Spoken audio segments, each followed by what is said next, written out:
Hello everyone and a warm welcome to Achievers YouTube channel. A very good morning guys. I hope you are doing well. स्वागत है सभी का achievers के channel पर। तो कैसे हैं आप लोग? आशा करता हूँ कि शानदार तरीके से आप अपनी लाइफ को एंजॉय कर रहे हो, अपने सेहत, फैमिली, पढ़ाई का ध्यान काफ़ी अच्छी तरीके से रख रहे हो। दोस्तों, हर सुबह की तरह आज भी मैं अपने सबसे पहले और सबसे बेहतरीन प्रश्नों के संकलन के साथ 24 दिसंबर करंट अफेयर्स लेकर मैं आप लोगों के बीच उपस्थित हुआ हूँ, जो आपके आने वाले पेशा के दृष्टिकोण से काफ़ी महत्वपूर्ण साबित होगा। शुरू करने से पहले आपसे निवेदन है कि वीडियो क्लास देखें एवं वीडियो अच्छा लगे तो लाइक, शेयर, कमेंट जरूर करें, क्योंकि आपके लाइक, शेयर, कमेंट हम लोगों को काफ़ी मोटिवेट करता है।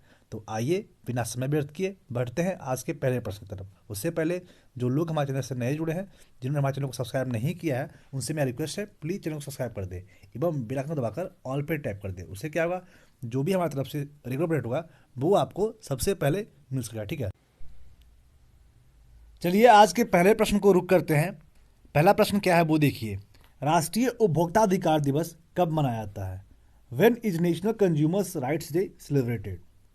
When is national consumer rights day celebrated? तो ये हर साल 24 दिसंबर को राष्ट्रीय उपभोक्ता अधिकार दिवस यानी नेशनल कंज्यूमर राइट्स डे मनाया जाता है। ठीक है, राष्ट्रीय उपभोक्ता अधिकार दिवस 24 दिसंबर को पूरे देश में एक विशेष थीम के साथ मनाया जाता है।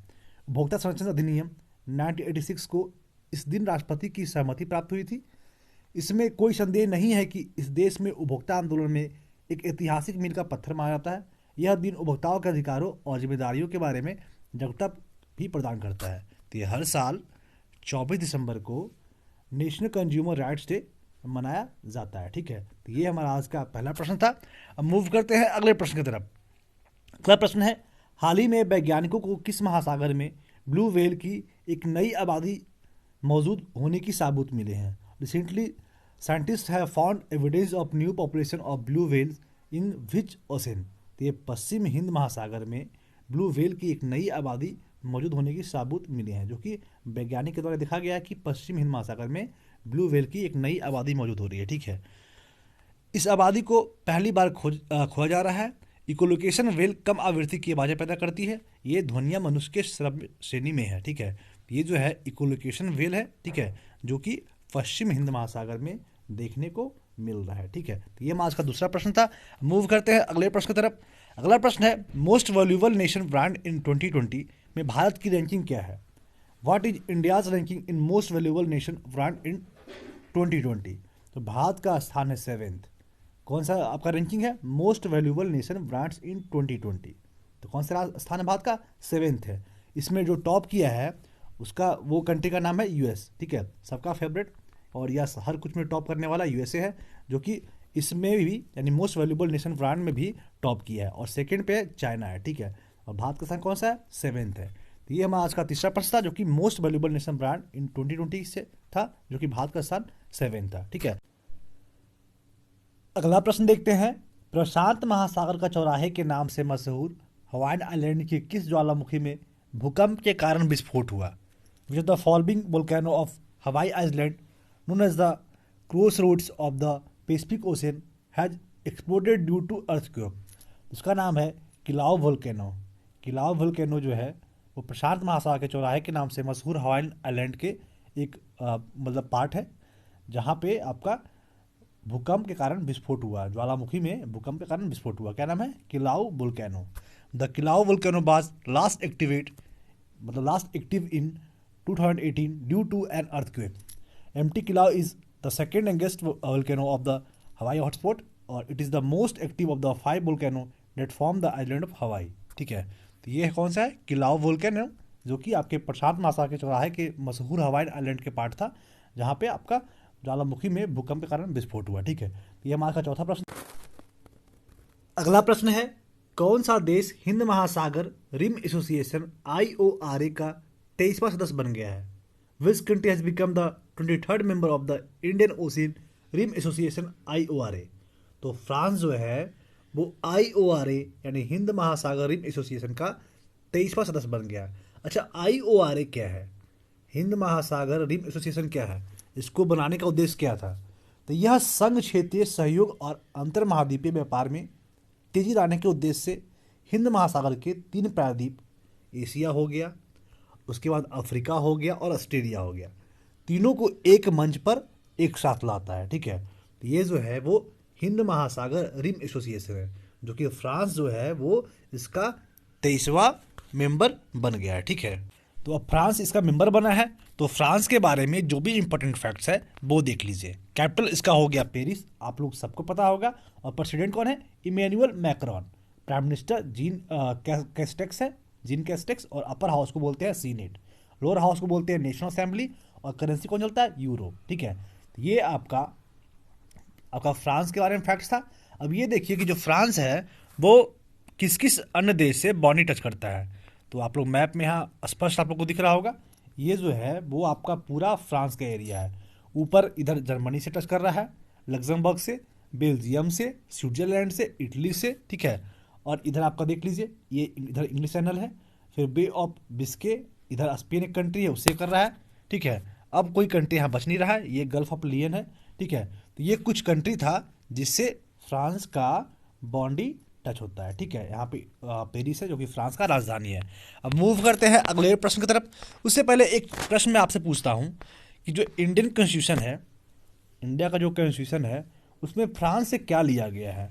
जो फ्रेंच रिवॉल्यूशन से लिया गया, जो भी लिया गया है, वो कौन सा बात फ्रेंच रिवॉल्यूशन से लिया गया इंडियन कॉन्स्टिट्यूशन में? तो इस प्रश्न का आंसर आप लोग कमेंट में देना है। हालांकि आप लोग कमेंट बहुत कम करते हैं, आंसर बहुत कम करते हैं, ये काफ़ी शर्म की बात है। अगर जो इतने लोग देख रहे हैं और एक या दो लोग आंसर कर रहे हैं, वो भी अच्छी तरीके से नहीं कर रहे हैं, तो ये काफ़ी आप लोग के लिए शर्म की बात है। आप लोग किस लेवल का प्रिपरेशन कर रहे हो आप लोग खुद समझ लीजिए। आप लोग खुद के लिए इतना ऑनेस्ट नहीं हो। अगर जो आप कमेंट करते हो तो वो आप खुद के लिए करते हो ना भाई। अगर जो कोई आंसर आप लिख रहे हो, तो अगर जो वो आपको आंसर नहीं भी पता है, आप गूगल करते हो, कहीं से भी लिखते हो, तो वो हमेशा के लिए आपको याद हो जाते हैं। पर अगर जो आप वहाँ भी आप मतलब अपने आप को बचाओगे, वहाँ भी आप चोरी करोगे, चोरी इन द सेंस में कि मतलब अपने आपको बचाना, कि हम चलो भाई बस सुन लिए ना, देख लिए ना, इतना सा काम तो चल जाएगा, क्यों आंसर करें, इतना एफर्ट क्यों लगाए। तो आप यहाँ छोटा छोटा एफर्ट नहीं लगा रहे हो, तो आप किस लेवल का प्रिपरेशन कर रहे हो कि आप वहाँ पे अपना जो भी अपना पद पे प्रतिष्ठित होना चाहते हो। जब छोटे छोटे एक एक बूंद से तालाब भरता है, ठीक है। तो छोटे छोटे एफर्ट से जाके आप एक बड़े इंसान, एक बड़े पद पे धारण कर सकते हो, ठीक है। तो भाई एफर्ट लगाया करो, कमेंट में आंसर किया करो। आप लोग के लिए तो लेक्चर रहता है, और आप लोग के लिए जब लेक्चर रहता है तो आप लोग कमेंट भी करना चाहिए। नहीं करते हो तो काफ़ी शर्म की बात है। आई होप आप लोग कल से सुनोगे और आप लोग आंसर किया करोगे, ठीक है। तो चलिए देखते हैं, क्वेश्चन देखते हैं। हाल ही में किस देश के मंत्रिमंडल ने देश की रक्षा बजट को लगातार 9वीं बार बढ़ाने की प्रस्तावना को मंजूरी दे दी है? Recently, which country's cabinet approved the proposal to increase the country's defense budget for the 9th consecutive times? तो ये जापान के द्वारा रक्षा बजट को लगातार 9वीं बार बढ़ाने की प्रस्ताव को मंजूरी दे दिया गया है। तो जापान मंत्रिमंडल के द्वारा ये रक्षा बजट को लगातार 9वीं बार बढ़ाने के प्रस्ताव को मंजूरी दिया गया, ठीक है। तो जापान के बारे में जो भी इंपॉर्टेंट फैक्ट्स है वो देख लीजिए। कैपिटल इसका टोक्यो है, आप लोग सबको पता होगा। नेशनल लैंग्वेज जापानी चलता है। एम्पेरर न्यूरो होते हैं, और प्राइम मिनिस्टर योशिहिडे सुगा। इससे पहले आपका कौन थे? इसका आंसर आप लोग कमेंट में देना, ठीक है। अभी हैं योशिहिडे सुगा, और जो इससे पहले थे उनका तबियत खराब रहने के कारण वो अपने पद को इस्तीफा दिए थे, उसके बाद योशिहिडे सुगा बने थे, ठीक है। लिटरेचर को बोलते हैं नेशनल डाइट, और करेंसी जापानीज येन चलता है, ठीक है। अब ये देख लीजिए जापान जो है वो किस किस देश से बॉन्ड टच करता है। एक्चुअली है ना, इसका जो है किसी से एक्चुअल बॉन्ड शेयर नहीं होता है। इसका जो बॉन्ड शेयर होता है वो आपका मैरीटाइम बॉन्ड शेयर होता है। तो यहाँ से कोई भी लैंड से टच नहीं करता है कोई भी कंट्री। मैरीटाइम मतलब इधर देखिए समुद्र होगा, यानी सी होगा, और सी के बगल में जो कंट्री होगा उसको बोलते हैं मैरीटाइम बॉन्डी। तो रसिया से कर रहा है, चाइना से कर रहा है, नॉर्थ कोरिया, साउथ कोरिया। तो ये जो है वो जापान का मैप है, आप लोग को स्पष्ट रूप से दिख रहा होगा, ये जापान है। और यहाँ काफ़ी सारा आइसलैंड है, ये जापान का इतना सारा पार्ट है। यहाँ पे काफ़ी सारा आइसलैंड है, होन्सू हो गया, होकाइडू हो गया, शिकोकू हो गया, बहुत सारा आइसलैंड है, ठीक है। चलिए देखते हैं अगला प्रश्न। अगला प्रश्न है, भारतीय कप्तान विराट कोहली वर्तमान में बल्लेबाजों के लिए ICC T20 रैंकिंग में कितने स्थान पर है? Indian captain Virat Kohli currently ranks in ICC T20 ranking for batsman. तो ये बैट्समैन के रैंकिंग में विराट कोहली जो है वो 7वें स्थान पे है। कौन से? ICC T20 में। T20 मतलब 20 ओवर के जो मैच होता है ना, उसमें जो भारत के कप्तान विराट कोहली हैं उनका स्थान 7वां है। इससे पहले और लोग हैं, लेकिन इनका स्थान क्या है? 7वां, जो कि इनका स्थान नीचे गिरा है, ठीक है। तो ये 7वां स्थान है। वो बाकी जो इसमें इतने सारे फैक्ट्स लिखा हुआ है वो आप पे कोई भी काम का नहीं है, बिल्कुल काम का नहीं है, ये बस कूड़ा करकट समझ लीजिए, तो इस पर बिल्कुल ध्यान नहीं दीजिएगा, ठीक है। अगला प्रश्न है, अमेरिकी संसद ने बहुप्रतीक्षित कितने सौ अरब डॉलर का कोरोना वायरस महामारी सहायता पैकेज कानून पारित कर दिया है? How many $100 billion corona virus epidemic aid package legislation has been passed by the US parliament. तो 900 अरब डॉलर बहुप्रतीक्षित कोरोना वायरस महामारी सहायता पैकेज कानून पारित कर दिया गया है। कितना? 900 अरब डॉलर, जो कि अमेरिकी संसद के द्वारा ये पारित किया गया है, ठीक है। अब मूव करते हैं अगले प्रश्न की तरफ। अगला प्रश्न है, भारत सरकार ने आंध्र प्रदेश, उत्तर प्रदेश, राजस्थान और हिमाचल प्रदेश में सुरक्षित और हरे राष्ट्रीय राजमार्ग गलियारे के विकास के लिए किस संगठन के साथ $500 मिलियन ऋण समझौते पर हस्ताक्षर किया है? भारत सरकार ने आंध्र प्रदेश, उत्तर प्रदेश, राजस्थान और हिमाचल प्रदेश में जो सुरक्षित हरे राष्ट्रीय राजमार्ग गलियारे का विकास होता है ना, उसके साथ आपका किस ऑर्गेनाइजेशन के साथ में $500 मिलियन का ऋण का समझौता पर हस्ताक्षर किया है? Government of India has signed 500 million loan agreement with which organisation for development of safe and green national highway corridors in Andhra Pradesh, Uttar Pradesh, Rajasthan and Himachal Pradesh. जो गलियारा है ना, जो नेशनल हाईवे रहता है, ठीक है, और जो अगल बगल में जो बीच में या जहाँ भी रहता है, जो आपका हरा भरा रहता है, पेड़ पौधा जो रहता है, तो उसी को बोलते हैं हरे राष्ट्रीय राजमार्ग गलियारा, ठीक है। तो उसी के विकास के लिए वर्ल्ड बैंक के साथ में $500 मिलियन ऋण समझौते पर साइन किया गया है। और उसमें से कौन कौन से राज्य लाभान्वित होंगे? आंध्र प्रदेश होंगे, उत्तर प्रदेश, राजस्थान और हिमाचल प्रदेश, ठीक है। तो ये वर्ल्ड बैंक के द्वारा ये आपका मेमोरेंडम ऑफ अंडरस्टैंडिंग या मेमोरेंडम उसको जो साइन किया गया है वो आपका वर्ल्ड बैंक के द्वारा किया गया, ठीक है। तो वर्ल्ड बैंक के बारे में जो भी इंपॉर्टेंट फैक्ट्स है वो देख लीजिए। इसको फॉर्मेशन किया गया था 1944 में, जुलाई के 1944 में इसका फॉर्मेशन किया गया था। हेडक्वार्टर्स का वाशिंगटन डीसी है और इसका पर्पस था इकोनॉमिक डेवलपमेंट का। जब वर्ल्ड बैंक बनाया गया था तो इसका क्या होता था? पर्पस क्या था? इकोनॉमिक डेवलपमेंट, ठीक है। मेंबर्स इसके जो है वो IBRD के 189 कंट्रीज है, 189 countries of IBRD and 173 countries of IDA, ठीक है। प्रेसिडेंट है डेविड मालपास और MD of CFO world bank के कौन है? अंशुला कांत, ठीक है। तो ये कुछ इंपॉर्टेंट बातें थी आपका वर्ल्ड बैंक से, ठीक है। अब मूव करते हैं अगले प्रश्न की तरफ। अगला प्रश्न है, निम्न में से किस दिग्गज फिल्म अभिनेता को अमेरिका के न्यू जर्सी में लाइफ टाइम अचीवमेंट अवार्ड से सम्मानित किया गया है? Which the following veteran film actor has been awarded the lifetime achievement award in New Jersey USA? तो धर्मेंद्र जी, सनी देओल के पिताजी, उन्हें ये एक काफ़ी दिग्गज अभिनेता थे और इनके अभिनय काफ़ी अच्छी तरीके से होता था, ठीक है। और इन्हें न्यू जर्सी में लाइफ टाइम अचीवमेंट अवार्ड से सम्मानित किया गया।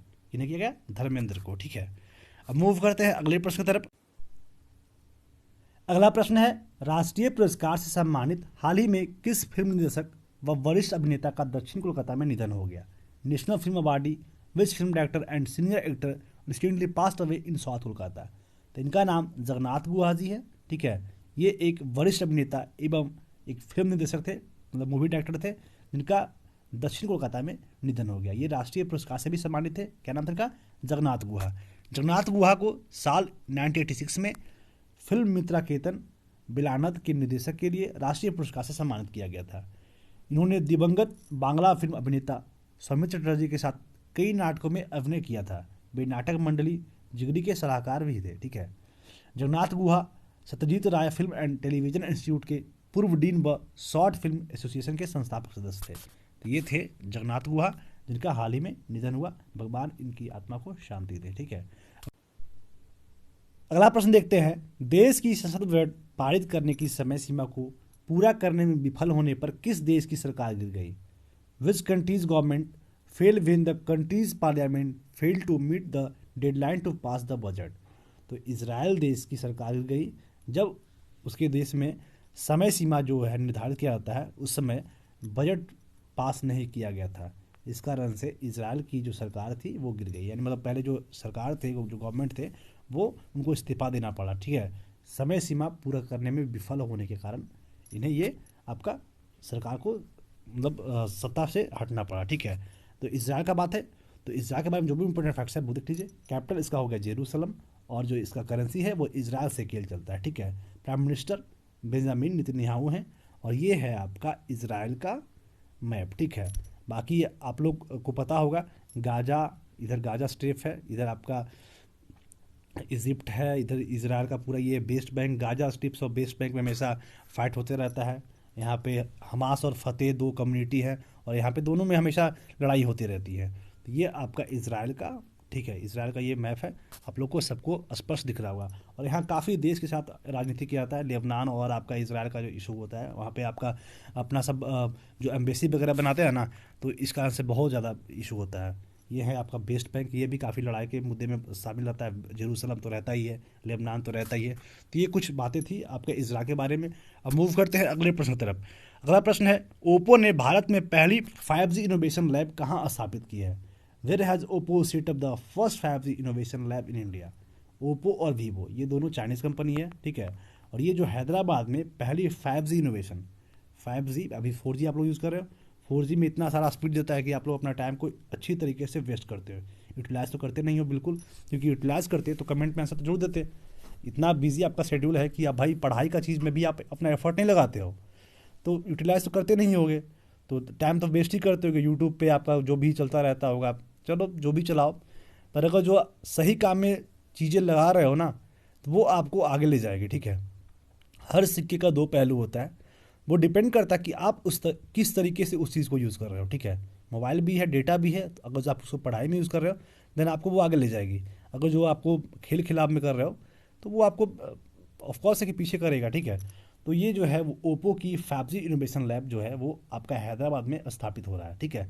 स्मार्टफोन मेकर ओप्पो ने मंगलवार को कहा है कि उसने भारत में अपनी पहली 5G इनोवेशन लैब स्थापित की है, जो चीन के बाहर कंपनी की ऐसी पहली लैब है।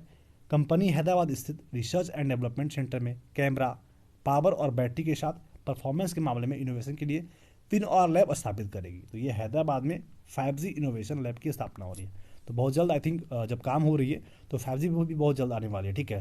तो बस वेस्ट करना है या अच्छा करना है, तो बस आप पे डिपेंड करता है। अगर जो वेस्ट कर रहे हो टाइम को, तो 5G कैसे वेस्ट करो और अच्छी तरीके से वेस्ट होगा।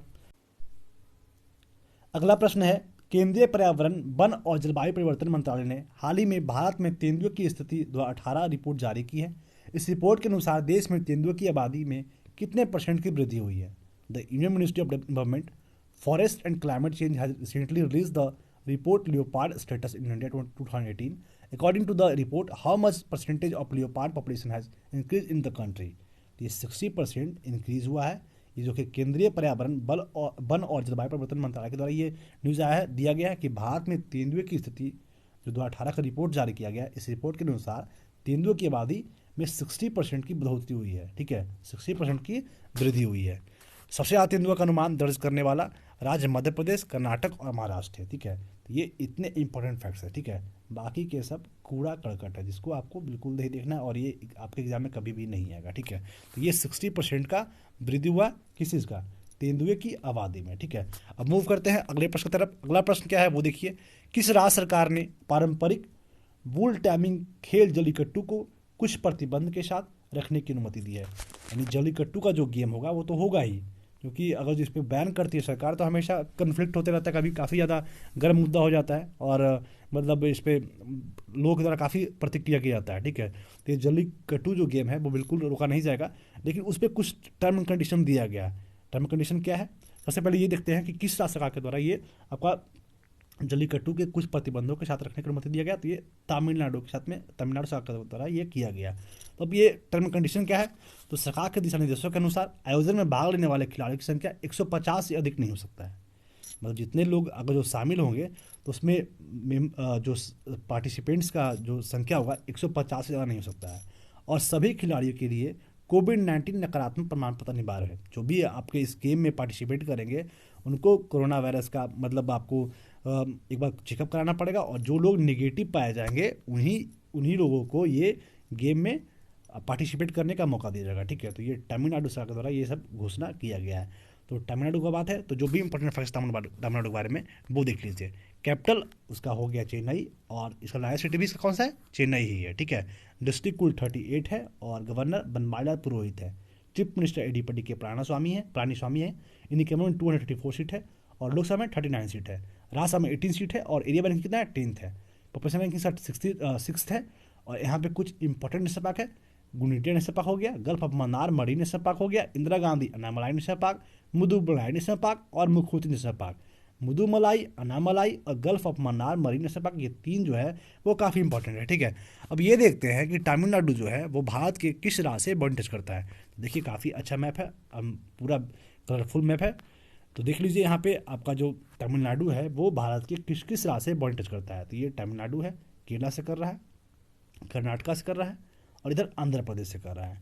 ठीक है, और बाकी इधर एक यूटी है पुदुचेरी, इससे भी शेयर हो रहा है। तो मेनली रूप से जो है आपका जो बॉर्डर टच होता है तमिलनाडु जो स्टेट है, तमिलनाडु का जो है केरला से हो रहा है, कर्नाटका से, आंध्र प्रदेश से। एक मैरीटाइम बॉर्डर शेयर है एक कंट्री जिसका नाम कौन है, श्रीलंका। ठीक है, तो ये था आपका तमिलनाडु के बारे में इंपॉर्टेंट फैक्ट्स।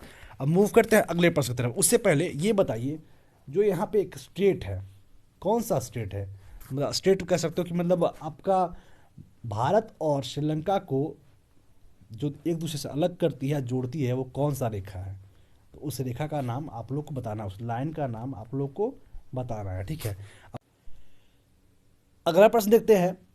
किस राज्य सरकार ने हाल ही में म्यूकोरमाइकोसिस नामक फंगल संक्रमण पर सलाह जारी की है, जो कि 50% की मृत्यु दर के साथ एक गंभीर संक्रमण है। Which state government has recently issued advice on fungal infection called mucormycosis, a serious infection with a mortality rate of 50%।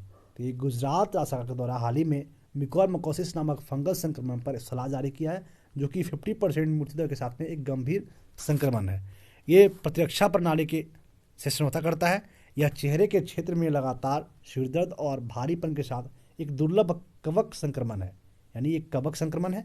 यह कोविड-19 बरामद मरीजों के व्यापक रूप से बताया गया है। ठीक है, जो आपका कोविड-19 से जो संक्रमित लोग हैं ना, उनके पास ये बताया गया है। तो क्या नाम है इसका, म्यूकोरमाइकोसिस। ये आपका एक फंगल संक्रमण है। ठीक है, अब मूव करते हैं question of the last day, जिस प्रश्न का आंसर आप लोगों को इधर दिया गया था। बस एक इंसान कमेंट का आंसर दिए, मतलब इस प्रश्न का आंसर दिए थे, और वो भी अच्छी तरीके से नहीं दिए, सिर्फ आपका फॉर्मेलिटी किए, जो कि मुझे काफ़ी बुरा लगा। और उनसे मुझे हमेशा एक्सपेक्टेशन रहता है कि आप या फिर जो भी लोग, कुछ जो 4-5 लोग हैं ना, वो हमेशा अच्छी तरीके से आंसर करते हैं।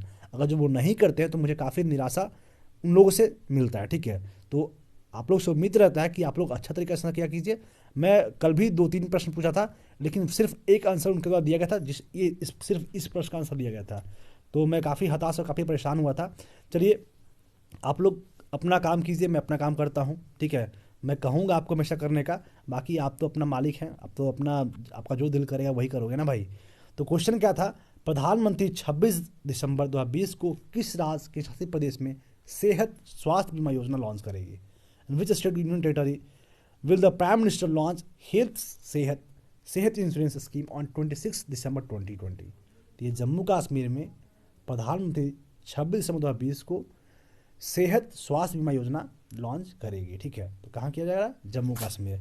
अब मूव करते हैं क्वेश्चन ऑफ द डे की तरफ, जिस प्रश्न का आंसर आप लोगों को कमेंट में देना है। जो भी मैं अन्य प्रश्न आप लोगों से पूछा हूँ, उस प्रश्न का भी आंसर आप लोग कमेंट में अवश्य दीजिएगा। ठीक है, तो आज थोड़ा सा गुस्सा में मैं बोल रहा हूँ, पर गुस्सा जायज़ है यार। अगर मैं इतना सारा एफर्ट लगाता हूँ आप लोगों के लिए, और उसके बदले मुझे क्या आउटकम मिल रहा है, आप लोग कितना एफर्ट लगा रहे हो, तो थोड़ा सा गुस्सा आता है, थोड़ा सा चिढ़ आता है, थोड़ा सा निराश होता हूँ। तो बस आप लोग अच्छी तरीके से आंसर करते हो ना, तो मैं हमेशा खुश रहूँगा, और मैं आपको हमेशा खुशी भी दूंगा। ठीक है, और अच्छे अच्छे कंटेंट भी प्रोवाइड करूँगा, और बिल्कुल अच्छी तरीके से पढ़ाऊँगा भी। लेकिन अगर जो आप अच्छी तरीके से रिस्पॉन्स नहीं दोगे ना, तो थोड़ा सा दिक्कत होता है।